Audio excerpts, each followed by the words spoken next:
Responsibility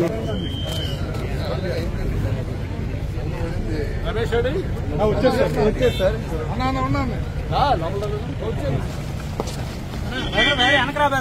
చూడలేదు, నేను చూడలేదు.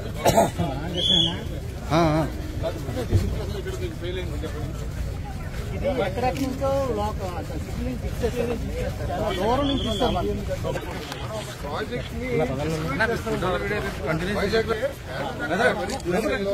చాలా కట్ల మీద చెత్త ఉండే ఇల్లు అటువంటి పేదలకు ఇచ్చింది. Sir sir sir sir sir sir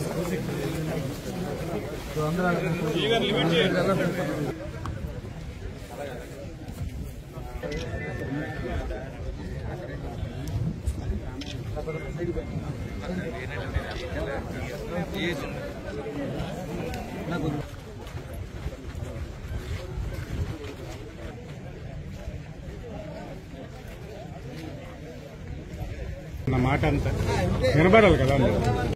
మిగతా వాళ్ళు శేఖర్ శ్రీనివాసరావు గారు స్టేజ్ మీదకి రావాల్సిందిగా కోరుచున్నాం.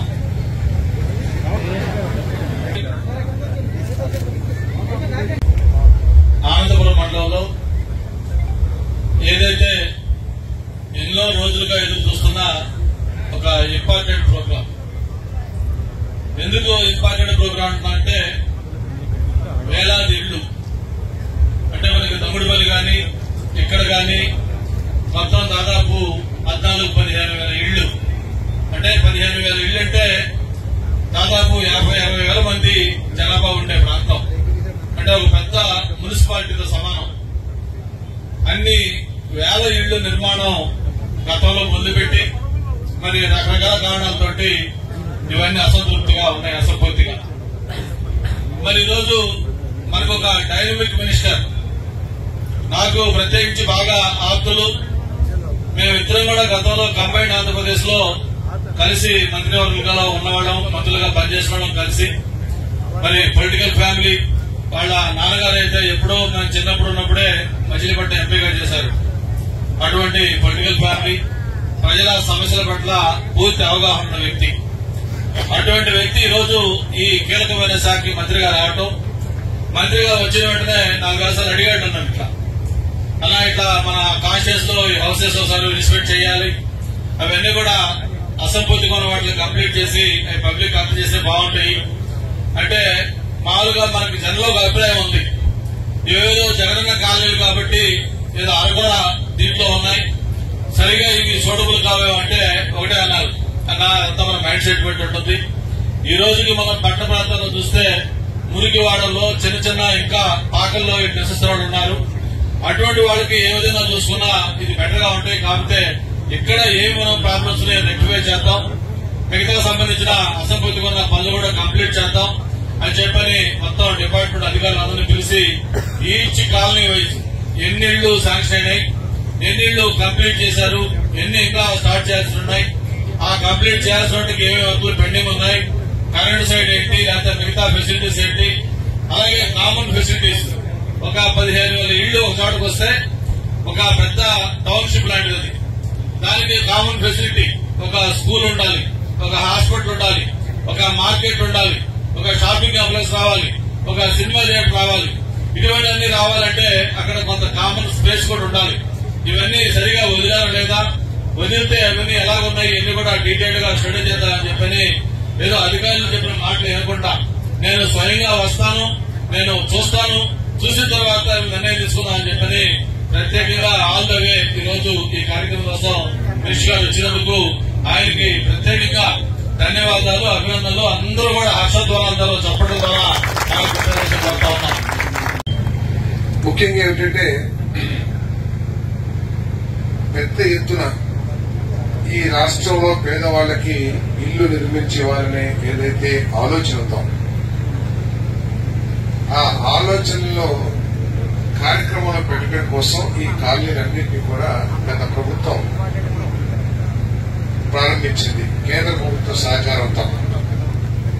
వాస్తవానికి ఈ కార్యక్రమం ప్రారంభమైంది 2014-19లో చంద్రబాబు నాయుడు గారు ముఖ్యమంత్రిగా ఉండగా ఆనాడు ప్రస్తుత ప్రధానమంత్రి గారు దాదాపు 20 లక్షల ఇళ్లు శాంక్షన్ చేశారని చెప్పేసి అందరికీ సవినయంగా మనం చేస్తాను. కానీ గత ప్రభుత్వం యొక్క ఆలోచనలో ఉన్న తప్పిదాల మూలంగా కానివ్వండి, ఒక దూరదృష్టి లోపించడం మూలంగా కానివ్వండి, ఇల్లు కడుతున్నాము, ఇళ్లలో నివాసం ఉండాలంటే సౌకర్యాలు లేకపోతే నివాసం ఉండలేము అనే ఆలోచన లేకపోవడం కానివ్వండి, చంద్రబాబు నాయుడు గారి ప్రభుత్వంలో 2.5 లక్షల రూపాయలు ఎప్పుడు 14-19 అంటే 10 సంవత్సరాల క్రితం ఏదైతే యూనిట్ కాస్ట్ ఉందో ఒక ఇంటికి 2.5 లక్షల రూపాయలు ప్రతి పైసా రాష్ట్ర ప్రభుత్వం నుంచి ఖర్చు పెట్టి చంద్రబాబు నాయుడు గారు ఇల్లు కట్టిస్తే తర్వాత వచ్చిన ప్రభుత్వం జగన్మోహన్ రెడ్డి గారి ప్రభుత్వం ఆ 2.5 లక్షల నుంచి 30,000కి తగ్గించేసుకునే రాష్ట్ర ప్రభుత్వం వాటాని మిగతా 1,50,000 రూపాయలు కేంద్ర ప్రభుత్వం నుంచి తీసుకుని దీన్ని ఇంత కొంచెం ఇబ్బందికరంగా ఈ కార్యక్రమాన్ని నిర్వహించాలని చెప్పేసి చెప్పడం తప్పదని చెప్పేసి కూడా మీరు మనం చేస్తా ఉన్నారు. రోడ్లు ఇక్కడ రోడ్లు పెద్ద సమస్య కనబడతలేదు, కానీ మరి విద్యుత్ సౌకర్యం ఏదైతే ఉందో అది కనీస అవసరం. ఎవరైనా సరే ఇక్కడికి రావాలంటే విద్యుత్ సౌకర్యం లేదే ఎవరు రాలేదు. అదేవిధంగా మరొకటి డ్రింకింగ్ వాటర్ స్కీమ్ కూడా ఉందని చెప్పేసి మీకు మనం చేస్తాను.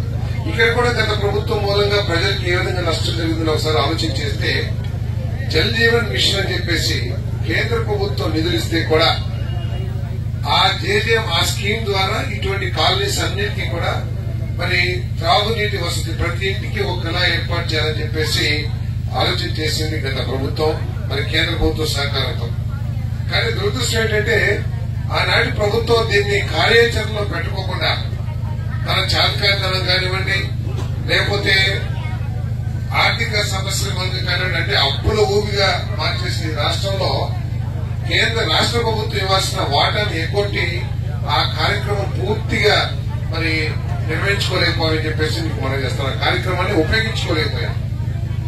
25,000 కోట్ల రూపాయలు కేంద్ర ప్రభుత్వం మనకు శాంక్షన్ చేస్తే కేవలం ఒక 2,000 కోట్ల రూపాయలు ఖర్చు పెట్టేసి మిగతా 23,000 కోట్లు కూడా మురిగిపోయేట్టు చేసుకుంది గత ప్రభుత్వం అని చెప్పేసి మనం చేస్తారు. ఈ రోజు నేను పరిశీలించిన దాన్ని బట్టి చూస్తే ఏంటంటే ఇల్లు బాగానే కట్టారు, దానికి ఇంకా పూర్తి చేయాల్సిన అవసరం ఉంది. తప్పకుండా ఈ రోజు కానీ రేపు కానీ మీ గౌరవ శాసనసభ్యులు కూర్చోబెట్టుకుని ఈ మిగతా పనులు ఏదైతే ఉన్నాయో వాటిని పూర్తి చేయడానికి ఏమైనా కార్యాచరణ చేయాలో ఆలోచన చేస్తామని చెప్పేసి మనం చేస్తాను. ఇందాక కూడా నేను మరి విద్యుత్ శాఖ మంత్రి గారితో మాట్లాడాను, అదేవిధంగా మరి అధికారులతో కూడా మాట్లాడాను. వారు వెంటనే ఎక్కడైతే ఇల్లు పూర్తయినాయో అక్కడ విద్యుత్ సౌకర్యం ఏర్పాటు చేస్తారని చెప్పారు. మీరు గనక ఈ ఇళ్లలో నివాసానికి వచ్చేటట్లయితే తప్పకుండా ఆ విద్యుత్ సౌకర్యాన్ని అతి త్వరలో ఏర్పాటు చేస్తారని చెప్పేసి కూడా నిర్ణయం చేస్తాను. నేను శాఖ పరంగా ఎంతవరకు ఇవ్వచ్చు అనేది కూడా ఆలోచన చేస్తాను తప్పకుండా. మరి దానికి తోడు ఎమ్మెల్యే గారి సహకారంతో మరి వీమార్ఏ నుంచి కొంత నిధులు తీసుకుని త్రాగునీటి సౌకర్యం కూడా ఈ కాలనీకి ఏర్పాటు చేసే బాధ్యత తీసుకుంటామని చెప్పేసి అందరికీ సన్నిగా మనం చేస్తాను. కాబట్టి మా అధికారులు కూడా చెప్పేది ఏంటంటే ఏదైతే కాంట్రాక్టర్లు మిగిలిచేశారో పూర్తి చేయకోకుండా ఇల్లు వెంటనే రేపే కాంట్రాక్టర్లు పిలవండి. ఎవరైతే చేశారో వాళ్ళని పిలిపించి సమావేశం ఏర్పాటు చేయించండి. అవసరమైతే వాళ్ళ శాసనసభ్యులు కూడా ఉంటారు. నిర్దిష్టంగా ఎప్పుడు లోపల కంప్లీట్ చేసి వారికి హ్యాండ్ ఓవర్ చేస్తారనే విషయాన్ని మీరు స్పష్టం చేయాలని చెప్పేసి కూడా నేను మనం చేస్తాను. కేవలం 700 మందికి మాత్రమే లోన్లు రిలీజ్ అయినాయి 35,000 రూపాయలు. ఆ 35,000తో మొత్తం పూర్తి చేసుకోవాల్సిన బాధ్యత లబ్దిదారుల మీద ఉంది. అదేవిధంగా ఎవరైతే కాంట్రాక్ట్ చేశారో వాళ్ళ మీద కూడా ఉంది. కాబట్టి లబ్దిదారులు నేను కోరుకున్నది ఒకటే మీకు మనం చేస్తామని. మీరు ఒక పక్క ఇల్లు అద్దెలు కట్టుకుంటూ ఉన్నారు, అంతేకాకుండా ఇంత సౌకర్యవంతమైన కాలనీలో ఉంటున్నారని చెప్పేసి నేను భావించట్లా. దయచేసి ఈ కార్యక్రమాన్ని సద్వినియోగం చేసుకోమని చెప్పేసి కోరుతామని.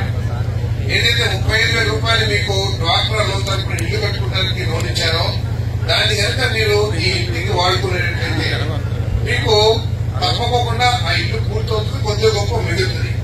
అటువంటి వాళ్ళకు కూడా ఈ 16 మందిలో ఎంతమంది అయితే ఎస్సీలు, బీసీలు, ఎస్టీలు ఉన్నారో ఈ 2,15,000 కాకుండా ఎస్సీ, బీసీలకైతే మరో 50,000 రూపాయలు, ఎస్టీలకైతే మరో 75,000 రూపాయలు ఇచ్చే కార్యక్రమం కూడా. ఎందుకంటే చంద్రబాబు నాయుడు గారు మన కూటమి ప్రభుత్వం యొక్క లక్ష్యం ఏంటంటే ఈ 4 సంవత్సరాల్లో అర్హత ఉన్న ప్రతి ఒక్కరికి కూడా ఇల్లు నిర్మించి వారికి ఇవ్వాలనేది ఈ ప్రభుత్వం యొక్క లక్ష్యం.